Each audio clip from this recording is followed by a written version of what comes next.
복된 명절 맞이하세요. 한번 축복하시겠습니다.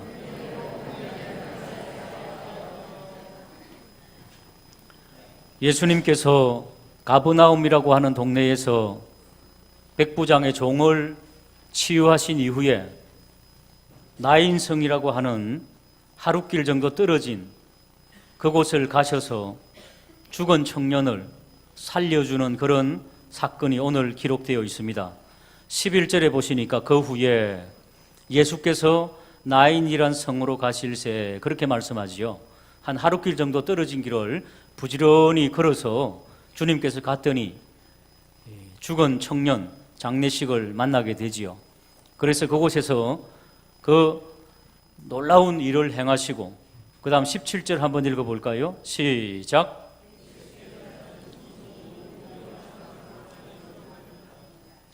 만약에 이 17절에 그래서 그 청년의 가정, 홀로 된 여인의 가정에 경사가 났더라, 기쁨이 났더라 이랬으면은 그 청년이 어떻게 죽었으며 어떻게 살았을까에 초점이 있지만은 오늘 초점은 청년을 살렸다 끝. 그 다음에 예수님의 소문이 온 유대와 사방에 퍼졌다. 누가가 우리에게 증거해주고 싶은 복음은 뭡니까? 그러므로 이 예수의 소문, 이 예수 그리스도는 누구신가? 누구이시기에 죽은 자까지도 살리실 수 있겠는가? 라고 하는 질문을 우리에게 던져주고 있는 것입니다. 이 추석 명절을 앞두고 우리 장로님 기도하신 것처럼 믿지 아니하는 친족들도 만날 것입니다. 그때 우리를 통해서 그들이 예수 그리스도가 누구이신지를 알게 되는 그런 기회가 되기를 주님의 이름으로 축복합니다. 자, 첫 번째, 그러면은 예수님은 누구신지를 이제 누가는 우리에게 증거하고 있는데요. 자, 11절 다시 한 번 더 읽어보겠습니다. 시작.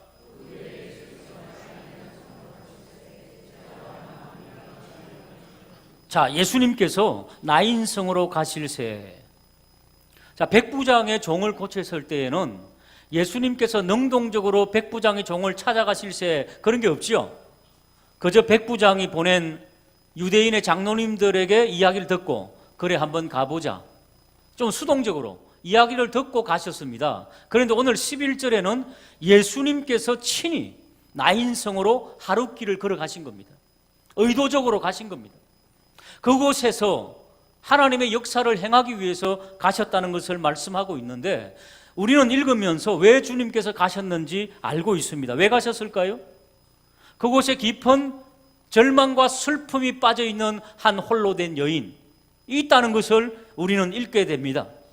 자, 12절 한번 읽어볼까요? 12절입니다. 시작. 성문에 가까이 이르렀을 때에 사람들이 한 죽은 자를 메고 나오니 이는 한 어머니의 목자요 그의 어머니는 과부라.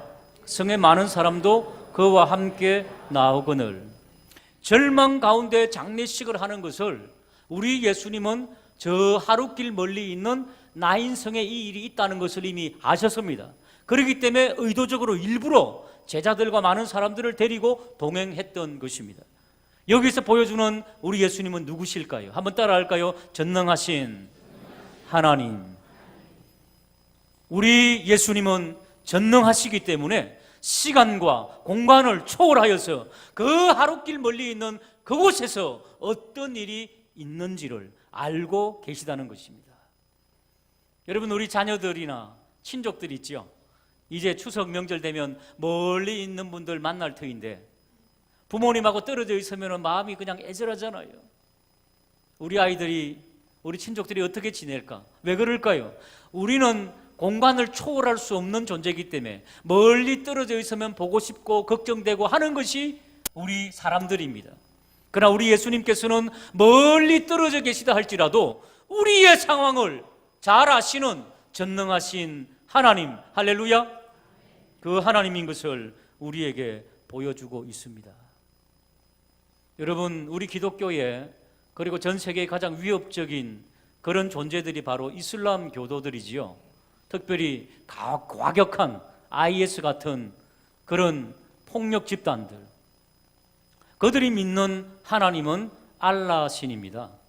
알라는 그들의 쿠란에 나오는 창세기, 출애굽기, 레위기, 민수기 비슷한 내용입니다. 똑같은 구약입니다. 거기에 나오는 아브라함이 믿었던 알라의 신이 바로 알라 신입니다. 근데 그들이 이해하는 알라 신과 우리들이 믿는 하나님과 무엇이 다를까요? 근원은 같습니다. 그들이 믿는 알라 신은 저 위에 초월에 계셔가지고 이 땅에는 더 이상 간섭하지 않는 하나님입니다. 그러니까 하나님의 뜻을 모르고 자기들끼리 막 그냥 과격해지는 거지요.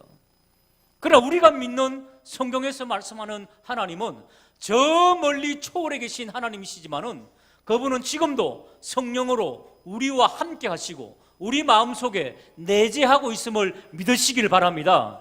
그러면서 하나님께서 분노와 어려움이 있을 때 너는 십자가의 사랑을 생각하라, 허물들을 덮어줘라, 뭐 이런 말씀들을 성령께서 말씀하기 때문에 우리가 절제의 영이 있다는 거지요.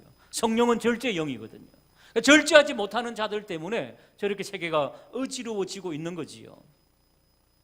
사랑하는 여러분, 전능하신 하나님은 멀리 초월해 계신 하늘의 하나님이시지만은 지금도 우리와 함께 하신 그 하나님, 우리에게 너가 그 하나님을 증거하라, 예수를 증거하라 말씀하고 있는데, 이 추석의 계절에 우리 때문에 우리 주 예수 그리스도의 전능하심이 우리 믿지 아니하는 친족들에게 증거되는 그런 역사가 있기를 주님의 이름으로 축복합니다.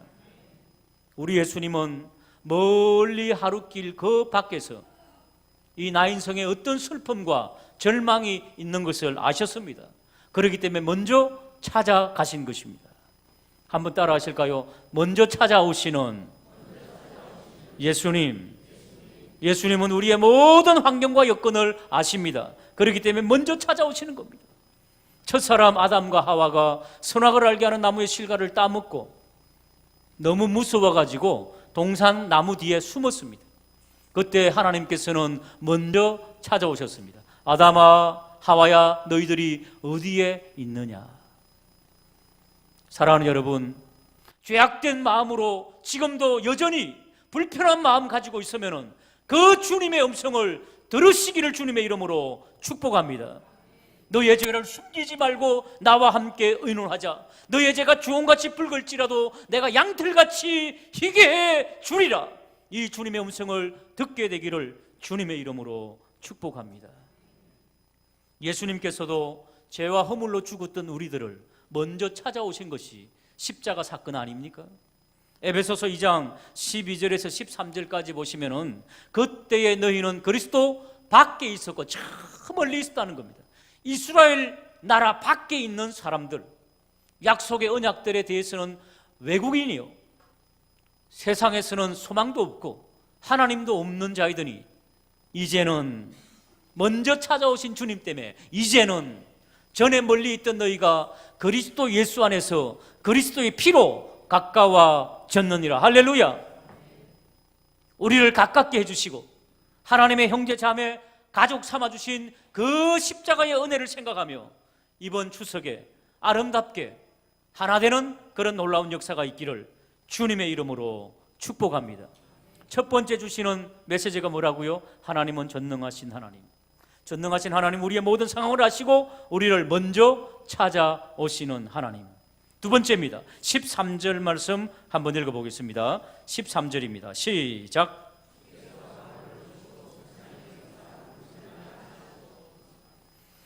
주님께서 홀로 된 여인을 보시고 이미 알고 오셨지요.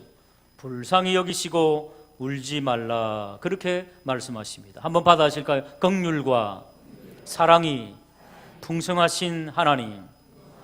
예수님은 이 사건을 통하여서 하나님 아버지의 마음은 주 예수 그리스도는 긍휼과 사랑이 풍성하신 분이시다 하는 것을 말씀하며 더 이상 울지 말라, 그렇게 말씀합니다. 누가는 특별히요, 누가복음에서 예수님은 사랑과 긍휼이 풍성하신 분이다, 그러기에 백부장 이방인도 생각해 주시는 하나님. 예수님의 별명이 누가복음 7장 34절에 나오지요. 세리와 죄인들의 친구라. 예수님께서는 세리들을 만나는 것도 꺼려하지 않았습니다. 창기들을 만나는 것도 꺼려하지 않았습니다. 왜냐? 그들에게도 하나님의 사랑과 긍휼이 전달되어야 하기 때문입니다. 그들에게 구원의 기회를 주시는 것이 바로 우리 주 예수 그리스도의 사랑과 긍휼이다 말씀하고 있습니다. 그뿐 아닙니다. 예수님께서는요, 사회적으로 소외된 자, 여러분 홀로 된 여인은, 과부는 아무도 의지할 남편이 없지요. 많은 사람들이 그런 여인들을 팽개치고, 그리고 사람들이 더 이상 나올 게 없으니까 그와 친하지도 않는 것, 그렇기 때문에 사회적 약자입니다. 주님께서는 오늘 이 홀로 된 여인을 찾음으로써 하나님의 사랑과 긍휼을 실천하는 모습, 야고보서 1장 27절 말씀을 한번 읽어보겠습니다. 야고보서 1장 27절 시작. 더러움이 없는 경건은 곧 고아와 과부를 그 환난 중에 돌아보고 또 자기를 지켜 새 속에 물들지. 사랑하는 여러분, 경건한 사람이면은 기도 많이 하고 예배 많이 드리고 봉사하고 맞습니다. 그러나 또 다른 한면은 너희들의 삶의 현장에 나아가서 홀로 된 여인을 돌아보는 것, 고아들을 돌아보는 것, 사회적인 약자들을 돌아보는 것, 이것이야말로 참된 경건이다. 성경은 그렇게 말씀하고 있습니다. 추석 명절을 맞이하여 우리들은 친족들을 만나고 기쁘게 지내지만 우리 교회도 이 사회도 그러지 못한 사람들이 많이 있습니다. 다 우리가 그들을 다 보살 필요는 없지만은 성령께서 인도해 주시는 그 한 분 한 분을 찾아서 돌아보며 주의 사랑과 긍휼을 베풀게 되는 저와 우리 모두가 되기를 주님의 이름으로 축복합니다. 마지막 세 번째입니다. 14절 말씀을 한번 읽어보겠습니다. 14절입니다. 시작.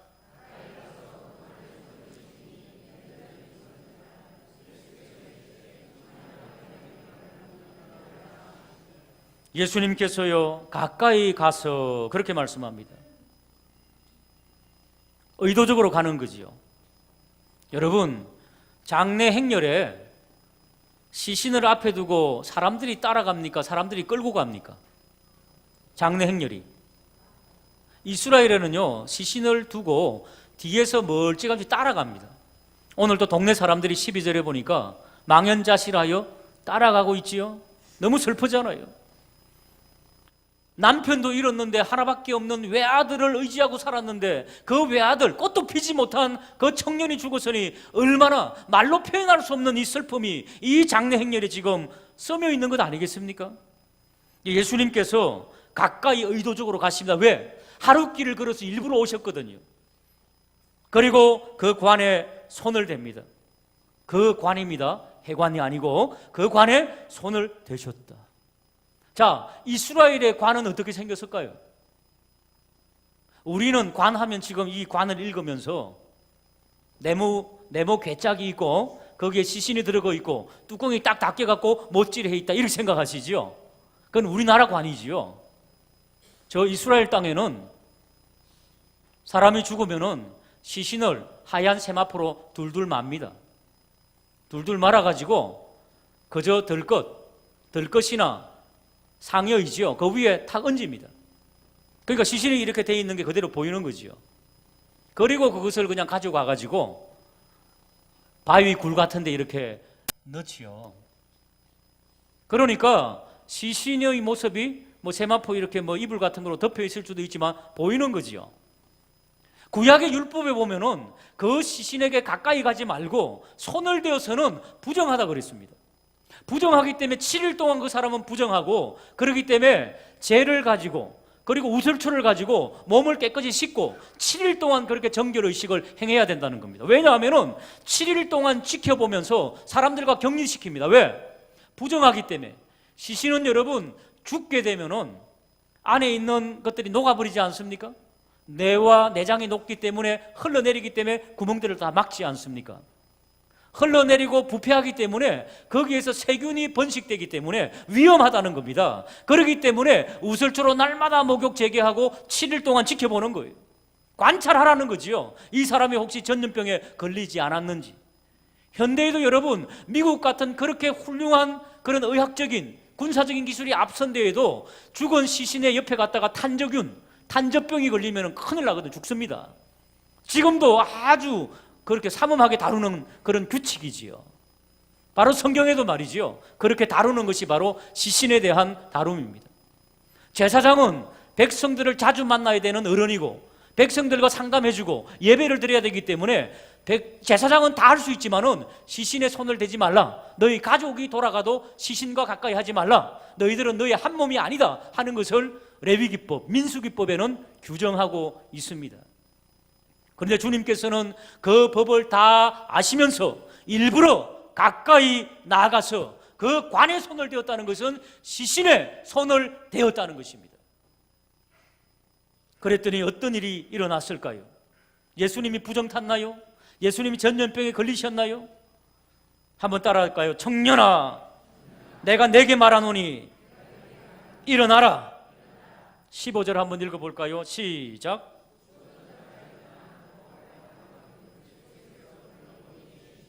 죽었던 이 외아들 청년이 일어나 앉아서 말을 하였음을, 살아났음을 믿으시기를 주님의 이름으로 축복합니다. 사랑하는 여러분 자녀들 그리고 또 우리 후손들, 다음 세대들 죽은 자같이 생활하지만은 예수의 이름으로 선포하는 그런 놀라운 역사가 일어나기를 주님의 이름으로 축복합니다. 요즘 젊은이들 오락에 죽고 게임에 죽고 시간 낭비에 죽고 타락과 방종에 죽어가는 많은 젊은이들, 희망이 없어 보이는 다음 세대가 무너지는 이 한국교회, 그러나 우리는 계속해서 주 예수 이름으로 명해야 됩니다. 청년아 일어나라. 할렐루야. 이런 놀라운 역사가 있기를 간절히 원합니다. 이번 명절에 여러분 두 종류의 사람을 만날 것입니다. 영적으로 죽은 심령, 영적으로 살아있는 심령.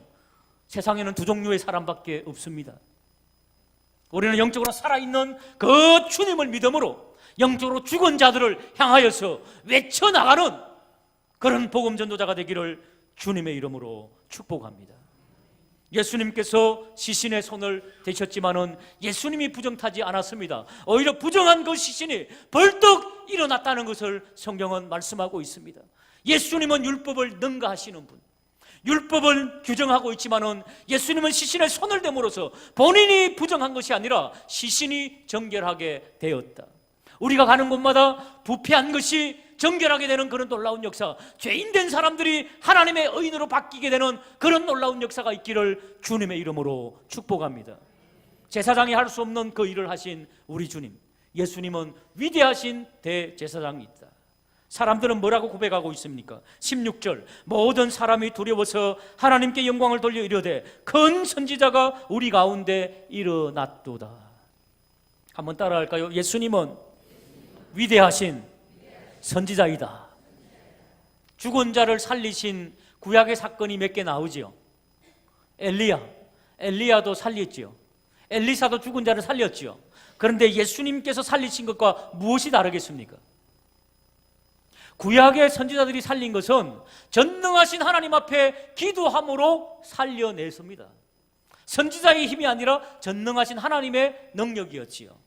그러나 예수님은 직접 청년아 일어나라. 왜 그렇게 명령하실 수 있습니까? 예수님은 하나님께서 보내신 하나님의 아들, 아니 하나님이시기 때문에 이것이 가능함을 믿으시기를 주님의 이름으로 축복합니다. 그뿐 아니라 사람들이 그 예수님 앞에 두려워하는 모습을 보입니다. 누가는 우리에게 던져주고 있습니다. 이분이 누구이기에 죽음도 명령했더니 벌떡 일어나는, 죽음도 순종하는 것. 한번 따라 하실까요? 예수님은 만왕의 왕, 만주의 주, 만왕의 왕, 만주의 주, 영혼의 주인이시기 때문에, 왕이시기 때문에 죽음마저도 순종하더라. 할렐루야.